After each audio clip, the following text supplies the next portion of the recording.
Hi guys, welcome back to Infinite Possibilities, the podcast where we explore the lives of amazing people, their choices, challenges and opportunities. And today I have a very special guest, Elizabeth. Hi, I'm a second year medical student at the University of Queensland, and I'm excited to Be here! Yeah. Woo, thank you so much for being here, Elizabeth. So how did we meet, or did we just meet? Yes, we just met maybe 5-10 minutes ago. We were introduced by a mutual friend who's actually been on the podcast previously. Yeah, so shout out to her, you know who you are. Yeah. Yeah, so we really want to know how Elizabeth got to where she is today, so we're going to start right from the beginning. So Elizabeth, what kind of child were you like growing up? I was quite energetic at the start, maybe until 8 years old, and then I changed schools and then I became very quiet. I think that was just because I was in a new environment. But, you know, I was always very arts oriented. So I think it's interesting that I've gotten to where I am now because like I've got such a huge creative drive behind me, but also like a huge interest in science and how things work. So yeah. Yeah, that's pretty awesome. Best of both worlds. Yeah. Yeah. Cool. And tell me more about sort of how did you enjoy school and how did you sort of fit in the school environment? Were you the nerd, you know, were you very sporty, were you very popular maybe? I'd say I would definitely fit more into the nerd stereotype. So I was very high achieving, I suppose, I was a fairly average child, I think, until about grade 3 or 4. And then I had a really brilliant teacher in grade 4 who very much encouraged all of her students to you know, realize their potential and explore anything that they wanted to. So she taught us lots of art and math and music, and she gave us time during class to explore what we wanted. And I think she was a brilliant person in helping me sort of realize what I was capable of. And from then on, I think I put a lot of work into making sure that I was proud of everything that I did, and you know, I learned a lot of discipline. I think discipline was also helped by the fact that I had piano as well, so I played piano. Like those Asians. Yeah, that's a stereotype. But I practiced every day. But my teacher in grade 4 definitely helped that, and you know, I had a very strong, like, high achieving mindset. Yeah, there was that.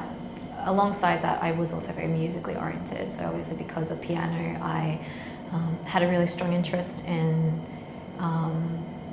creating music, listening to music, talking about music, and then naturally I was part of the school musical. I was in the band, and I really enjoyed that. Piano, obviously. Oh, you played piano in the band? Yeah, keyboard. So that's awesome. you know, the keyboard, you can switch sounds and everything, and you know, do the sound effects and that kind of thing. So it might not necessarily sound like a piano, but you know, it's a keyboard. Yeah, that's so awesome. Wow, tell me, so do you still play piano anymore? I do, yes. I don't, so I was classically trained, so I did AMEB, but I don't focus on classical music as much as I used to. I have actually been leaning a little bit into sort of contemporary jazz-ish, because there's an artist I love called Leve, and I've gotten more into singing as well recently, in the past year. So I have started playing more accompaniment for my own singing rather than classical music. Yeah. So. Wow, you really sound like the perfect child, right? You know, music, academics, everything seems fine. Tell me about the sports front. Just not good. I could barely finish an 800-meter sprint run, whatever that is.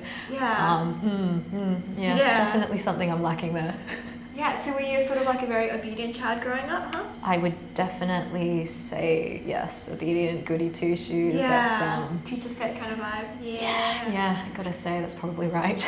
Yeah, that's pretty good, nothing to be ashamed of. Asian parents love it. Yeah. Yeah, and then so tell me, what were your sort of favourite subjects, and sort of like what was the before, you know, having that amazing teacher in like grade 4-ish, and then the after, was it suddenly like, oh wow, you know, school is so interesting, or what was your sort of, they probably sort of broke some sort of stereotype about school for you? I think I never found school to be dull. Like I always enjoyed school. To be honest, before that teacher in grade 4, I don't think I was fully sentient. Like I don't think I had thoughts. So I don't know what my impression was before her. But I think I always enjoyed, I was always very strong at maths, and I was also very good at English. So those two, you know, if I'm good at it, I enjoy it. Yeah. That's Self-fulfilling prophecy. I read a lot, so I think that really helped me in English because I was very good at, you know, I had so many examples in my head about what words to use and when to use them, and I think I have a very strong vocabulary, so I really liked the process of creating, like crafting a piece, whether it was like a journalistic thing or a creative writing piece or an essay or anything like that. I enjoyed that process, but on the other hand, I also really liked maths because it was very like there's one answer, you know. Yeah. In high school, I knew I didn't want to pursue maths in higher education though, because I think it wasn't something that I would enjoy for the rest of my life, but I think I just enjoyed the process of solving a problem, solving an equation, and knowing that I got the answer right. I'm a very let's say a little bit perfectionist. I think it's gotten better now, but I very much prefer it when I have definitive answers to things. So that definitely came through in my enjoyment of maths. Yeah, that's so awesome. It's like you always have like sort of two contradicting sides. One where you're super creative and right, there's no black and white answer, it's just the rainbow. And then you have like, oh, you know, just getting that maths and, you know, just getting that tick when it's 100% correct. Yeah. Yeah, that's cool. And so when you were like in high school and stuff, what was sort of floating through your mind in terms of careers? I think I had a lot of trouble thinking about a potential career because like my teacher kind of helped me realize that I had so much potential, that like I think I had this overwhelming sense of like, oh, there's so many things I could do, there's so many things I could enjoy. And you know, I think briefly engineer was in my head because I like problem solving, but I mean, this is a little silly, but like I was never good at making things out of Lego compared to my brother. My brother was always brilliant. Like he would make his own original creations out of Lego, and I could never do that. Nothing stayed together, and I think that kind of put a little thing in my head of going, oh, maybe you wouldn't be good as an engineer. Like that's not the only type of engineering, but you know that. Yeah, but engineering just super hands-on, so it does sort of And I think I sort of gathered that I wasn't like I'm not. I don't have a problem with hands-on things, but I don't think it's. I think I have a much stronger ability to think rather than do. Even though doing is part of like everything. But yeah, so there was that. I think. Lawyer, come on, let's reinforce that Asian stereotype. No, I can't do lawyer. No, I was never, ever interested in good English, you know. I know some people made that connection. I'm just like, oh, you're good at reading, you like reading. And I said, reading fiction is very different to reading cases. I think, you know, again, there's always lots of variety to different things you can do with law, but my impression of it was not something that I would enjoy. Like I enjoy theoretically thinking about cases and everything, because we study that in medicine as well. We look at ethical cases and discussing whether, what things to consider in different situations with patients, and when decisions are being made, whether they're being done ethically. I think that's definitely really important for healthcare. And I think it's interesting to read these cases, especially when there's medical malpractice or when there seems to be something that has gone wrong. But I don't think I would have enjoyed it from the actual legal perspective of needing to argue these things. So yeah, I never really considered lawyer.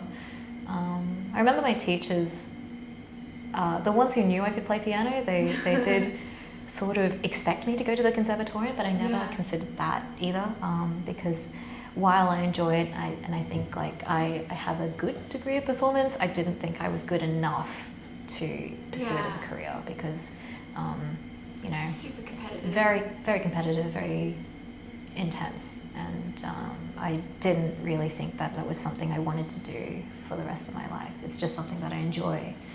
Yeah. Cool. And what did the Asian parents want? Did they push medicine? No, not at all. Actually, my mother didn't want me to do medicine, which I think a lot of people found baffling. But I think my parents have always been fairly supportive.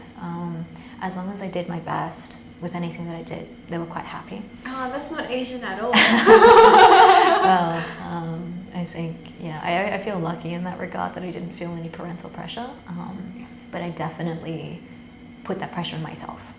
Because when I noticed that I was high achieving, then I always wanted to do more, wanted to be better, wanted to be the best at some point. And you know, now I've accepted, you know, in medicine you're around brilliant people, and they're all super smart. So like it's very hard to be the best in that kind of group, and I'm a lot more at peace there. I recognize I'm not the best at everything, and I think that, you know, that comes with being older.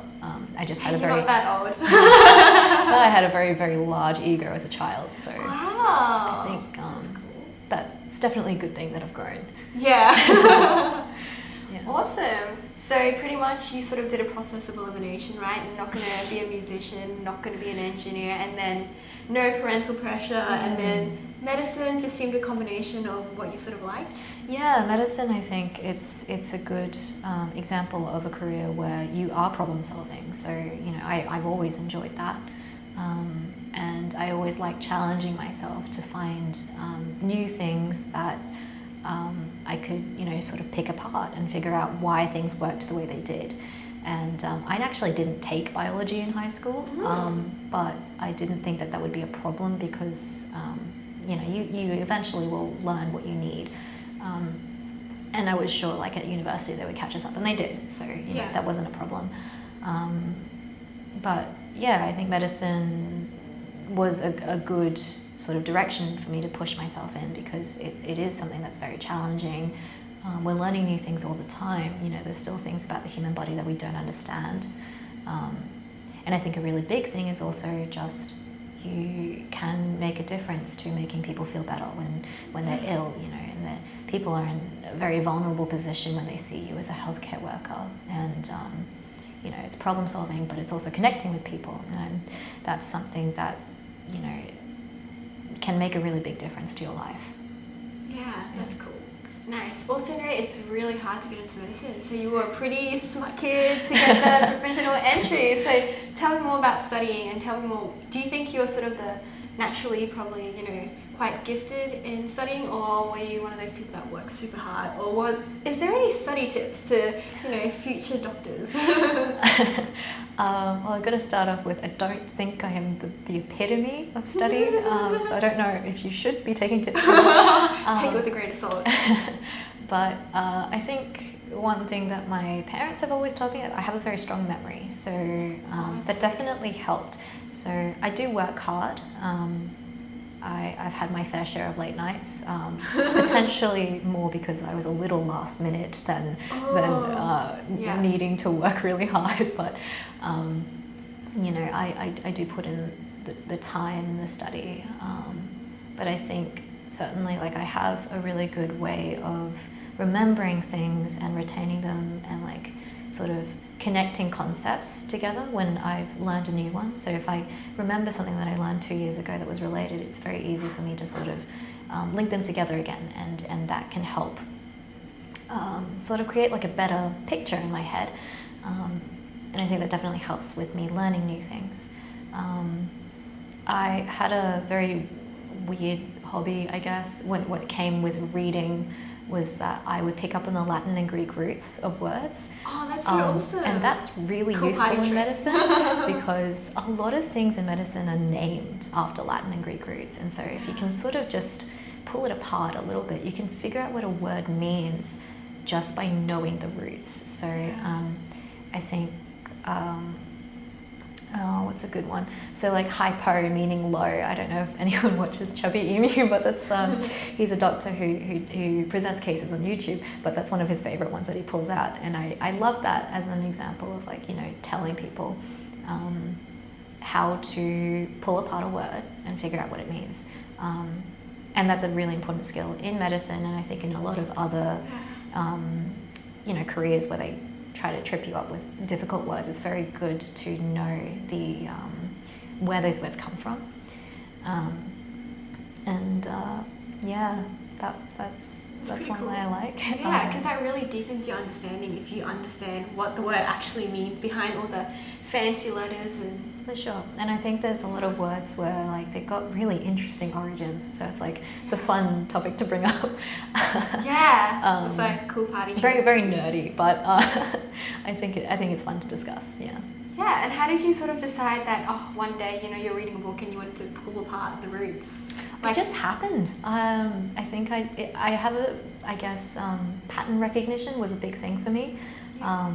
Which again, like that's something that's super important in medicine as well. It's like a lot of diagnoses that you make are based on seeing something that you've seen before and recognizing signs that you associate with diseases that you've learned about.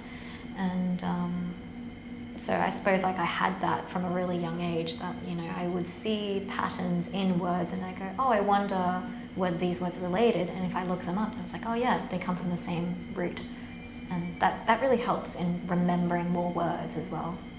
Yeah, that's cool. Tell me more about the studying aspect. So how long, like, to get like a really high, you know, grade to be able to get into medicine, what was the study routine looking like? Were you doing like 12 hours a day, or how Absolutely crazy not. was it?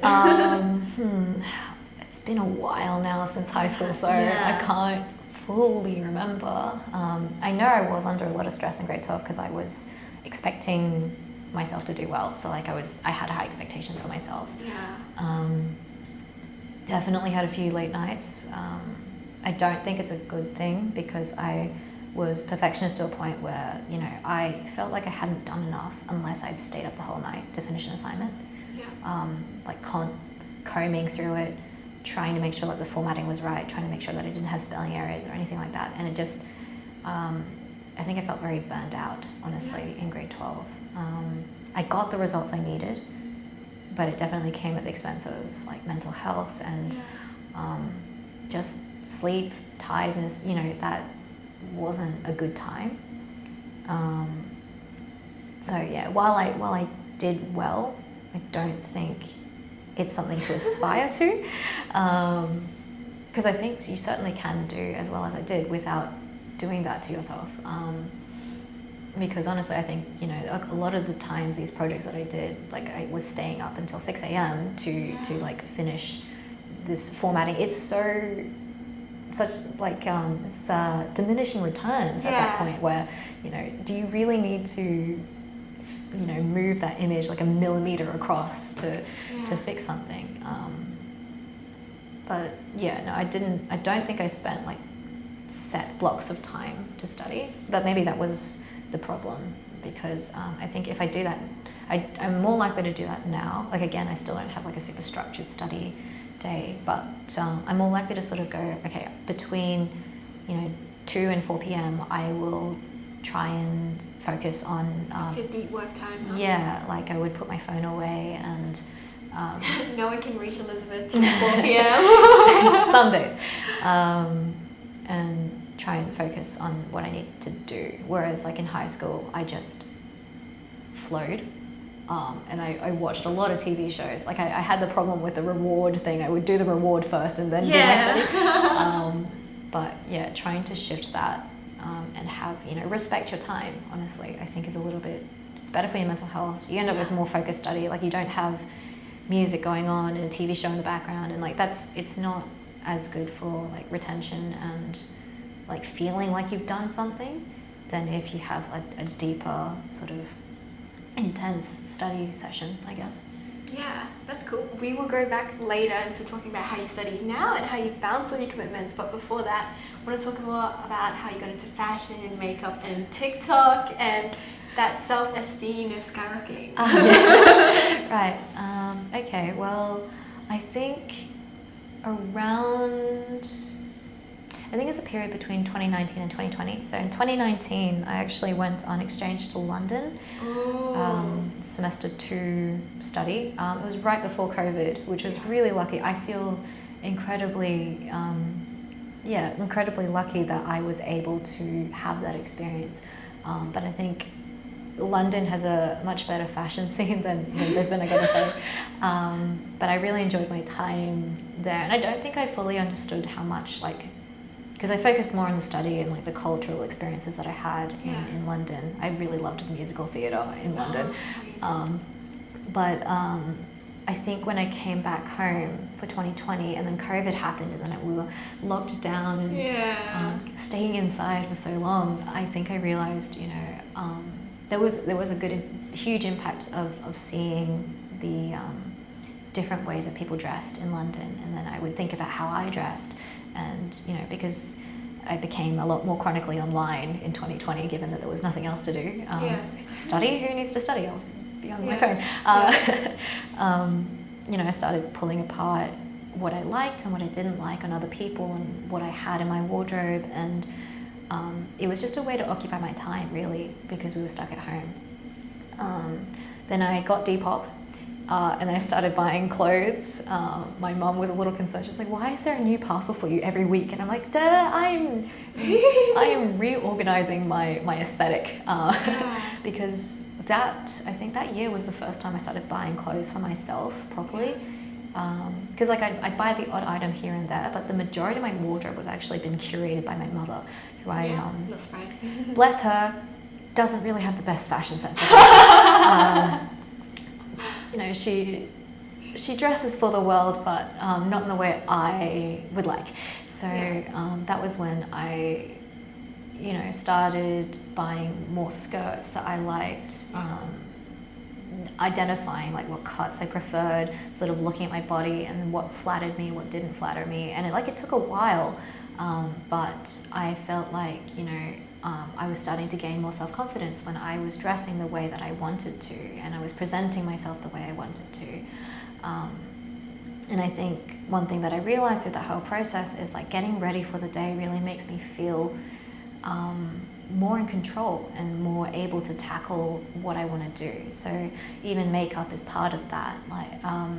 I started learning more things, watching YouTube, teaching myself how to do things. I can do my eyeliner really quickly now because I practice so much. But that was all stuff that I had to teach myself because my mother is not as focused on these kinds of things as I felt like it was actually very important to me. And then eventually I think I had a couple of friends tell me that I was starting to get more compliments when I turned up to uni and to events. People were like, "You look more put together, you look oh, nice outfit," people would tell me that. And then I started getting people saying, "Oh, you should post these on Instagram." And I said, "Oh, I could think about it."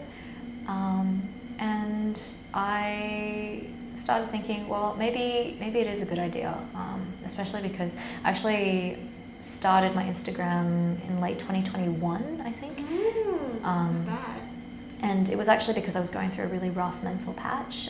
Medicine was a lot more difficult to handle than I was expecting. I knew it would be hard, but I don't think I was prepared.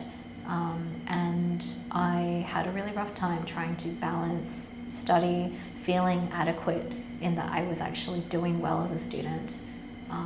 And a couple of other life events happened around that time, and I think more and more that thought of, hey, maybe I should start posting my outfits became a bigger thought in my head of oh, that's something I could do with my time, it's a goal I can achieve. And and an interesting thing is I think a big turning point for me, especially because to make content for my Instagram, I'd have to take pictures of myself. It's either I take a self-timed picture or I get a friend to do the whole shebang where they're posing me and whatever. It takes a little bit of self-confidence in public areas to be able to do that.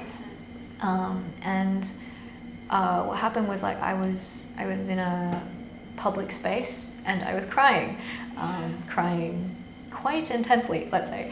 And people were walking by, and there were a lot of people who just didn't do anything.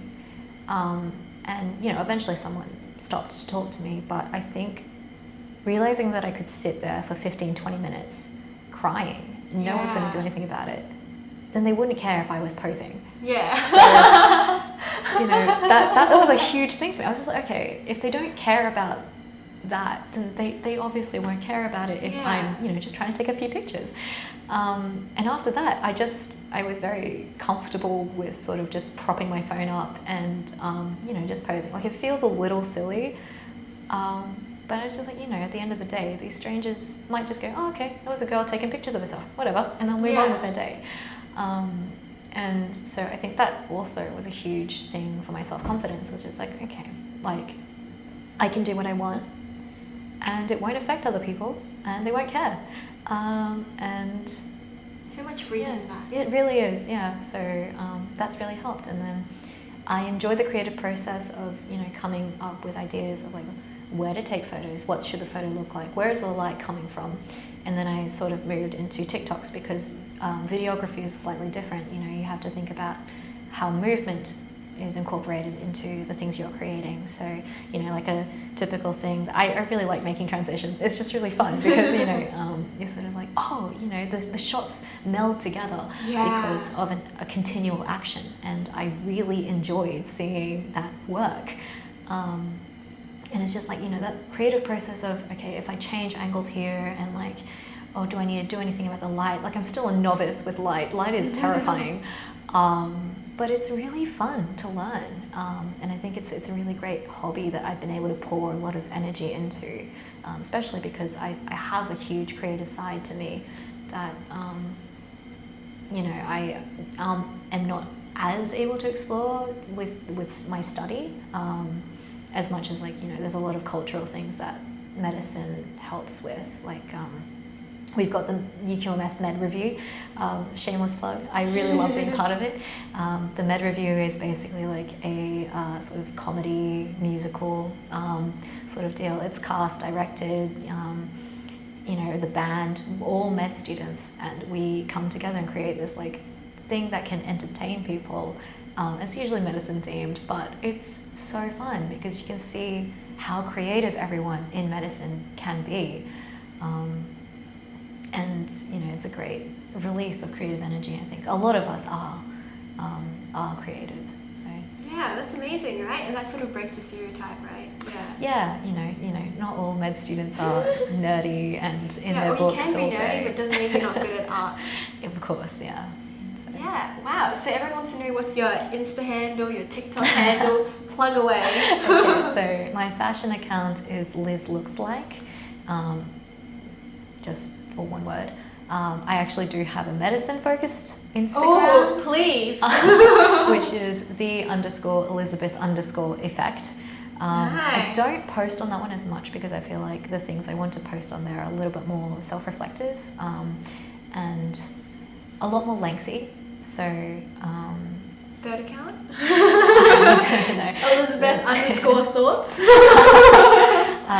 But yeah, like a lot of the stuff I post on the Elizabeth Effect is just like, oh, you know, this is a workshop that I did recently, and like I think one of the workshops I posted was the blood taking one where I failed 10 times. So there are 10 empty blood tubes and 2 that I did manage to fill. And, you know, sort of that recognition of like, I'm not going to be perfect first go. And, you know, that post was like a big reflection on that. Like, oh, like this is obvious, right? You can't be perfect at everything when you first try, but it's like, it was such a huge thing for my head to get around that I'm really happy that I've got to that point. And yeah, I wanted the Elizabeth Effect to be more of a medicine-focused blog thing, whereas Liz Looks Like is more for fun. It's just like, this is what I look like today. Like that's where the handle comes from, and it's like more transitions and like just more fun vloggy things that aren't so medicine-focused. I'm still not sure whether I should have split those two apart, but I think because the content that I wanted to make is different, then it's fine. It's just I've had people go like, how are you handling multiple accounts at the same time? The answer is I don't post on the second one as much. So it is hard. Yeah. But everyone wants to know when you started YouTube. You seem like you have the personality for it. You know, you have a lot of reflection. A lot of people could benefit from it. Yeah. You know, you do medicine, but you do like 10 different things. Yeah, well, I do have a YouTube account. Oh, hello! Plug. But I haven't posted anything except for a review of an iPad case because so everyone has to start somewhere. Like video editing was still very new to me when I posted that. That was in 2020, I think I posted. Yeah. So I think I'm a lot better at editing now, but like vlogs and stuff are, or like, I don't even know what I would post on YouTube. YouTube's more long form, and so it takes a lot more time to edit. And yeah, I don't know. I have had thoughts about that, honestly. Yeah, watch this space. Yeah. Yeah, okay, that's cool. Also want to talk a little bit more about fashion. So tell me what was the before and what was the after. So how did your mum dress you before? Oh goodness. So a typical outfit at uni in first year was a t-shirt that was ill-fitted. Is it too short, too baggy? It's just like okay, so one thing about t-shirts that I prefer are the long sleeves. So Uniqlo gives me the best t-shirts because I love the way that they cut them. So like the longer sleeves, slightly boxier fit, whereas the t-shirts that I got were like made out of kind of poor quality material that was very thin, shorter sleeves than I preferred. Like it didn't feel like it fit me right. Yeah. And I would wear that with knee-length cargo shorts. Nice. Wonderful to work in a cafe in. Yeah. Not good for looking put together, let's say. Yeah. I hated it. It was the only kind of bottoms that I owned. Skinny jeans as well. I hate skinny jeans. I don't like it. I don't think that they look bad. It's just like I don't like how they feel on my body. Yeah, comfort over everything? Yeah, well, I can sacrifice a little bit of comfort for the looks, but ultimately I would prefer to be comfortable. But yeah, like that would be basically, and maybe a flannel chucked over that. Like I looked, I don't know. I don't like how it looked. I really didn't. But at that point in time, you probably didn't care. I didn't, no, not really. Like I think I was aware that knee-length shorts weren't the most fashionable thing, but it was all I owned.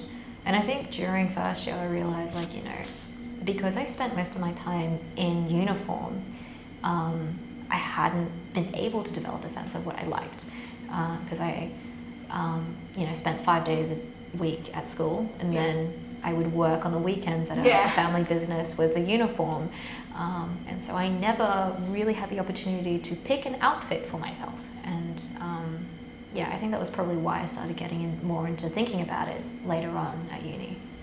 Yeah, okay, that's cool. And tell me, how would you describe your fashion now? Oh, my fashion. Okay, so I think like I'm still trying to figure out what I do like. I think it's a continual process. But key things that I do like are, I really love puff sleeves. There's actually a photo of myself at 7 years old with a puff sleeve dress. She knew I liked those. So they just like make me feel very princessy and just like... Yeah, are you the more like feminine style or are you the more like tomboy? I think I do both, because like today I'm dressed in a fairly... boyish kind of... Yeah, I've got, you can't see, but I've got jeans with a dragon on it that are slightly wide-legged, and I'm wearing combat boots. Yeah. So, you know, I typically have like two main ones, which is like puff sleeve, princess, cottage core, like white, beige, bows in my hair, everything. And usually gold I would wear, but then when I want to go for more of a, I don't know how to describe, like a, not quite intense, maybe intimidating.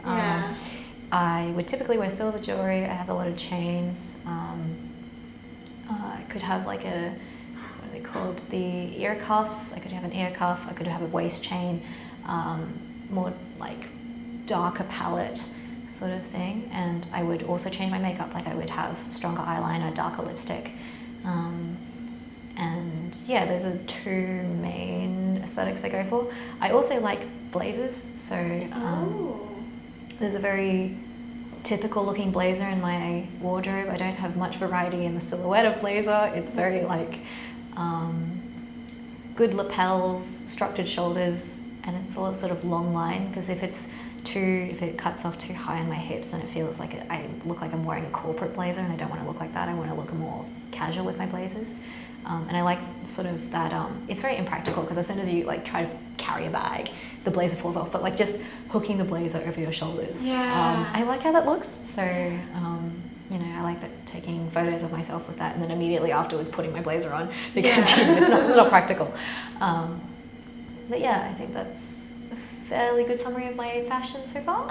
Yeah, that's pretty cool. And so there are a lot of like, you know, people trying to find their like sort of fashion sense. So where would one start, and how did you, any sort of quick tips in terms of people trying to get into makeup, people trying to get into clothes? Because it can feel like quite overwhelming, right? Yeah, for sure. I know a lot of people use Pinterest. I'm not actually a Pinterest gal, but I think the main thing that I do is I actually pay a lot of attention to people I see on the street. Nice, people watching. Yeah, a little bit. I think I was talking to a friend about this. If I see someone with an outfit that I like, I usually will tell them, I'm like, hey, I like your outfit. Oh, that's so cute. And he was like, well, how do you do that? Like, how do you approach strangers? I'm like, I don't know. If I want to compliment someone, then I will. So that's something I do pay attention to. People on the street, like I kind of scan them. Like it just sounds a bit creepy, but like I do like scan them from head to toe. So I can check their accessories, I check their footwear, I check whether I like if they've got socks, like do I like the socks paired with the footwear? Do I like, you know, the silhouette? It's just pattern recognition, though. Yeah, that's it. Yeah, it comes full circle. But I suppose a lot of my inspiration comes from watching a lot of like fashion YouTubers or fashion analysis. I really loved watching Best Dressed, but she stopped posting on YouTube. But I think she actually had a very, very strong influence on me. I actually watched her a lot during 2020. So she sort of... Filmmaking is awesome. It is brilliant. I love watching it. It's yeah, amazing. It's very like comforting, I think, and like I like to rewatch her videos. Deep. Yeah, but like she sort of demonstrated the process of accessorizing and like layering, and how you can rewear things in a lot of different ways if you just sort of try and decide how to like place them differently. So that was really, really good for me to sort of see how other people were being creative. And another big thing is like I like watching commentary YouTube. So there's actually a channel called Modern Girls, which explores how costumes are used in visual media, so in TV shows and in movies and that kind of thing. And sort of watching people describe how and analyzing how outfits and costumes can actually get across the certain ideas about characters, that made me sort of put a lot more effort into thinking about like, what am I presenting to the world when I dress in a certain way? And you know, it's a little bit more analytical than I think a lot of people get about their actual outfits compared to like a TV show. But I like that process of thinking like, what am I representing with that kind of thing? I love commentary because it's very good to sort of, you have your own opinion, but then you're listening to other people talk about their opinions, and then that can inform yours and help you expand your worldview and understanding of like how art is used. Bit of a tangent there, but yeah, I think those are like a lot of things that helped me develop my fashion.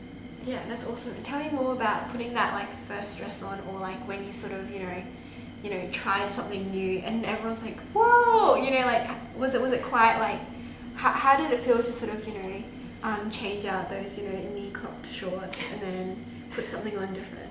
That's like a real sort of like big turning point, huh? I suppose, yeah.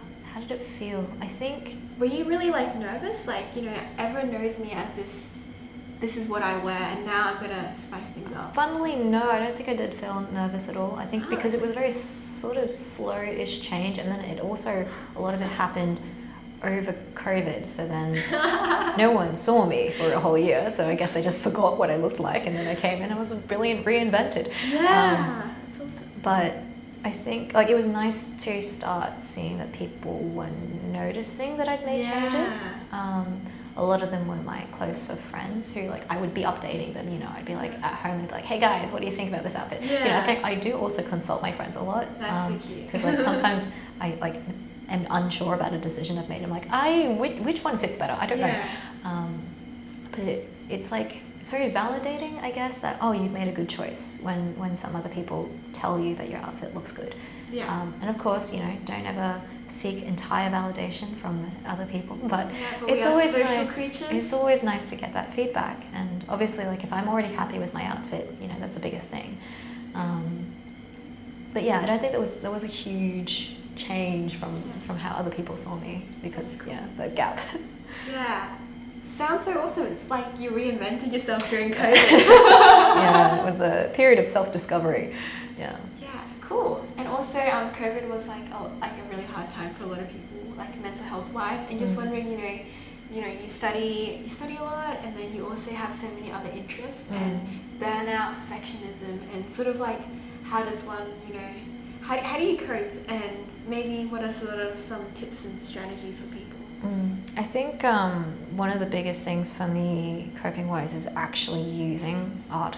So often my mum noticed, I actually didn't notice it was something I was doing, but close to exam periods, I would be on the piano for an hour or 2 hours.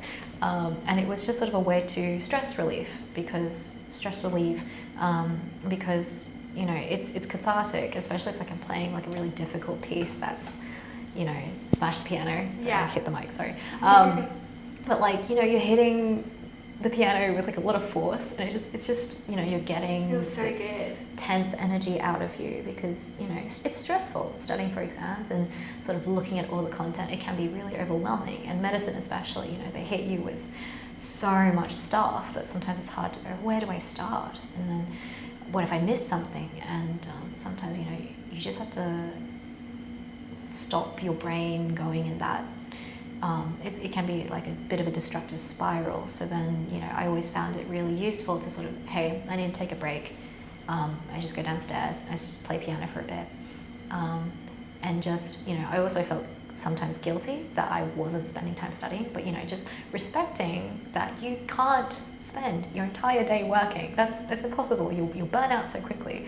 So it's just like, if I need to take a break, I'll take the break. Obviously, like, spending 5 hours binging a TV show is not great. So I would never let myself get to that point. But things like, you know, if it was during exam period, I would be like, I can allow myself time on the piano, because obviously after about an hour and a half of playing, my wrists get tired. So then, you know, that's a natural sign of like, you should stop now.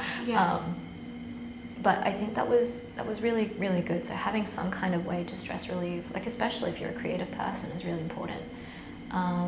In terms of balancing time, like, I think it's very important to also, like, Google Calendar is my best friend now. I lived a completely unscheduled life as a child. I don't know how I coped. But, you know, having a calendar sort of showing you where your deadlines are, blocking out time. So, you know, as I said earlier, like, having a dedicated 2-hour block to, like, just study, don't go on YouTube, don't call anyone, don't whatever, is really good. And then you can block out that time, if you're more disciplined, to like creativity. So you can go, I will spend an hour doing this, and this is for my mental health. This is for, you know, making sure I don't burn out, because burning out is very easy when you're studying something that's really intense. And, you know, you have poor, like, I struggle with this still, like, poor self-control over, like, thinking I haven't done enough, you know. So, you know, blocking out your time is really, really useful. And obviously, I think people have different ideas about what's useful for them. So, like, you know yourself best, but I notice that I find it really useful to study with friends. And there's a funny period where, like, if you're too close with a friend, then you just chat. Nothing's gonna get done. So my really close friends I don't study with, because I can't focus around them. But there's like a good in between where you have friends where you can sort of, you know, so you can chat a little bit. With Liz, you know which category you're in. But, like, you know, you can. But I get you. Right? You can chat a little bit, but then you'll focus and you'll knuckle down. And, like, one of the best ways for me to learn things is actually explaining things to other people. So that is also something I do. I guess, like, I like getting a big whiteboard out and sort of drawing out, like, especially if you're learning something like pathophysiology, so like the process, the cellular process of how diseases work, and you're like, okay, so if this happens and these cells talk to these cells and whatever, and you actually just draw that out on a whiteboard. You're a visual person, right? I definitely am. That helps, and I think everyone learns with a combination of things. If you like have a combination of different methods of inputting information, then that helps immensely with making sure you retain it, because it's like multiple pathways along for the same thing. But yeah, just like blocking out time to study with friends, and then blocking out time to study on your own, and then making a checklist. I've started using Notion more. Nice. I think it's well known. Yeah. So I initially actually used it in medicine to take notes. I found that was not effective because as pretty as it looks, very hard to format, wasn't friendly to the way I studied. So it looked brilliant. Like I loved the pages I made, but they took too much time. And I eventually changed my method to studying medicine to basically just watch the lectures and then I do flashcards. So I don't take any notes. Nice. And I just I use flashcards that other people have made. I'm a bit lazy. Like sometimes I'll supplement it with cards that I make if I notice things are missing, or I would prefer to have better cards. Like, I don't like the style of card that I've downloaded. But I have, classmates as well who are kind enough to share their own resources. And that's really, really great. And, flashcards is a lot better for me, I think. But now I use Notion instead to track deadlines and do to-do lists. I'm not a huge to-do list person naturally. My dad is, my brother is. I can't do it for some reason, but I'm trying. It's a new thing this semester, so trying to get some stuff done using Notion. Yeah, that's cool. So we're nearly at the end of the podcast. Just a few more quick questions, the deep one. So Elizabeth, what do you think the meaning of life is for you? I wonder if my answers changed, because I had a friend ask me this a year ago. I think the meaning of life is probably, I think a lot of people want to have made something of their life, to have a legacy. I don't know if that's the meaning of life. I think the meaning is more just wanting to live a fulfilled life. I still don't know. I can't settle on what that means for me, because I know there's happiness and success and what is success, and I think hopefully to me it'd be having done enough in the world that it helps other people, and that in a way that is a legacy. You have had an impact on other people's lives, and maybe they'll remember you, maybe they won't, but you've done something for them. Yeah, the world's a better place because you're in it. Yeah, essentially. Yeah, but that makes sense, right? You want to live for yourself and be happy, but you also want to have contribution. So it's sort of for you and for others. Yeah, for sure. And humans are social creatures, so. Yeah, need that validation. Cool, nice. Also want to know, so Elizabeth, if you won the lottery tomorrow, what would you do differently about your life?